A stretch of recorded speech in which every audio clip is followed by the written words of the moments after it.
Привет всем! В этом видео я покажу, как я занимался ремонтом и восстановлением автомобильного холодильника.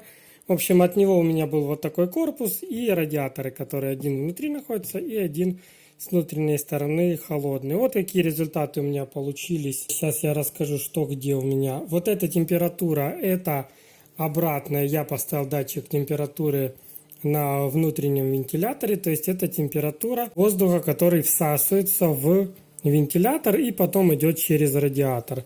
Это я датчик поставил, чтобы посмотреть, заснять параметры. 8,2 это температура вот этого радиатора, который находится внутри. А 10,9 это температура на дне холодильника. То есть датчик там лежит на полу. И получается, вот воздух холодный проходит через вот этот радиатор. 8,3 градуса, охлаждается до 11. И потом он поднимается обратно вверх, и обратная температура уже 13,4 градуса. Ну, я так понимаю, что теплоизоляция очень слабенькая в данном корпусе. Я его выключу. И я думаю, в следующем видео можно будет его заняться утеплением. Там внутри есть место, я еще не разбирал, но при нажатии видно, что есть свободное место, то есть я попробую еще его лучше утеплить, потому что температура отдает и тем самым не дает охладить холодильник. Ну тут в принципе все как и было по стандарту, верхушку я немного переделал, и как раз дальше можете в этом видео посмотреть, как я это делал. Единственное, что не хватает у меня одного кулера, я хотел поставить здесь две вот такие турбинки, но китаец меня подвел.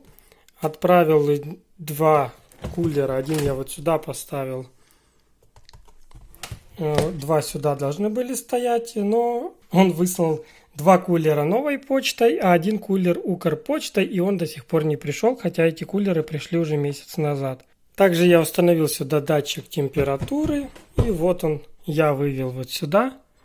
Вот этот датчик, замерять температуру. Это как раз самая максимальная температура. Он обдувается вентилятором, этот датчик, а воздух забирает вот отсюда через решетки. То есть это самый теплый воздух, который находится в холодильнике. Поначалу я внутри хотел использовать маленький радиатор. У меня даже получилось его заморозить до минус 10 градусов. Но у меня не получилось после установки его хорошенько обдувать, чтобы он отдавал температуру. То есть радиатор был холодный, но температура в холодильнике не возрастала. Поэтому я от этой идеи сразу отказался. В общем, большую турбинку я устанавливаю одну вовнутрь и фиксирую ее с помощью термопистолета. Крышечка становится родная. То есть турбинка установилась вообще как по заводу, только я чуть-чуть ушки на ней обрезал, потому что они мешали. Элемент пельтье мы смазываем термопастой для лучшей проводимости. Первый элемент я взял модель 12710 10-амперный, и она будет идти у нас на большом радиаторе фиксироваться. Это где горячая сторона. То есть там, где у нас написаны буквы, это у нас сторона, которая охлаждается. Затем у нас идет проставочка, ее мы тоже намазываем термопастой. Так как термопаста от рук плохо отмывается, на руку лучше одевать пакет, потому что все это отмывать с пальцев очень проблематично. И устанавливаем поверх элемента пельтье. И это все дело нужно будет поместить в крышку. Также у меня возникла идея использовать второй элемент пельтье, то есть у меня в холодильнике используются два элемента пельтье, один поверх второго. То есть между вот этой проставочкой и холодным радиатором я беру еще один элемент. Так же самое мы его смазываем. Только обратите внимание, что эти два элемента должны быть разной мощности. С холодной стороны я беру элемент 12705 5-амперный.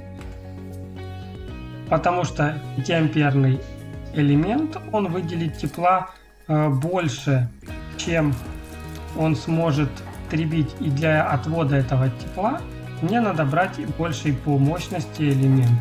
Поэтому второй я беру 10-амперный.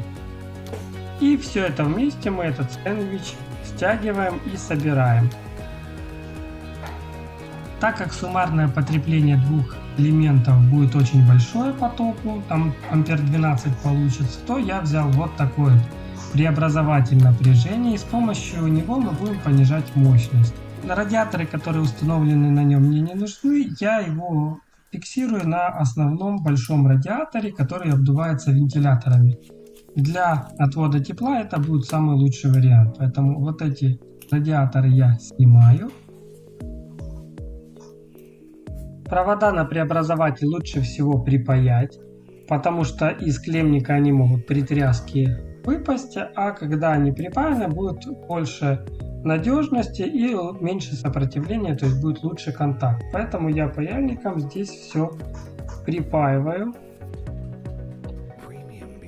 И провода, которые идут на вход от прикуривателя, также само мы припаиваем на преобразователь. Как раз для этого есть специальные места. Теперь фиксируем преобразователь с помощью двух винтов.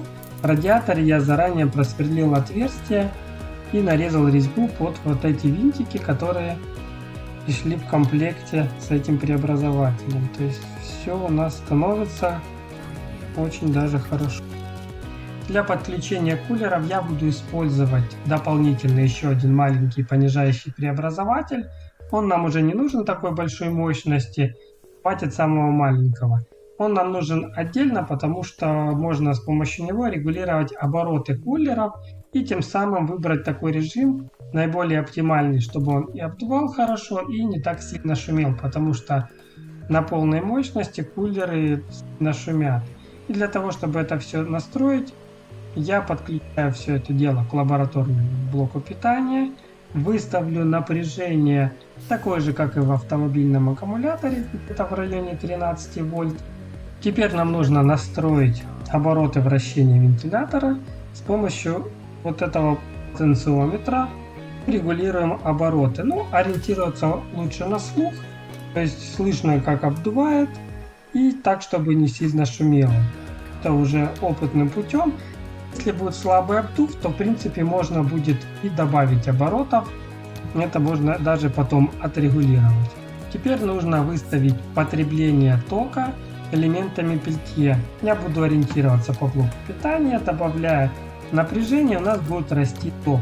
Я где-то суммарное потребление холодильника выставлю 6,5 ампер. То есть у нас будет пол ампера потребляет вентиляторы и 6 ампер идет на элементы пельтье. Это как раз в принципе не сильно будет нагружать бортовую сеть автомобиля и достаточно для работы холодильника.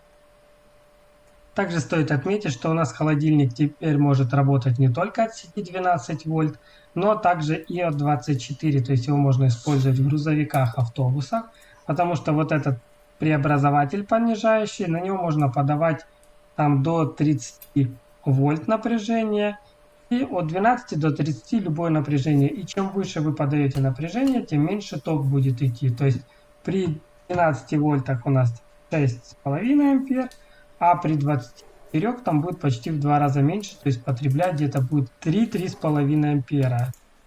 Этот холодильник уже более универсальный становится. Вот в принципе и все настройки. Холодильник начал холодить. Если есть какие-то замечания, возражения, то пишите в комментариях. Если будет время, то я смогу продолжить эксперименты с этим холодильником и что-нибудь еще придумать новенькое. Всем спасибо за просмотр. Всем пока.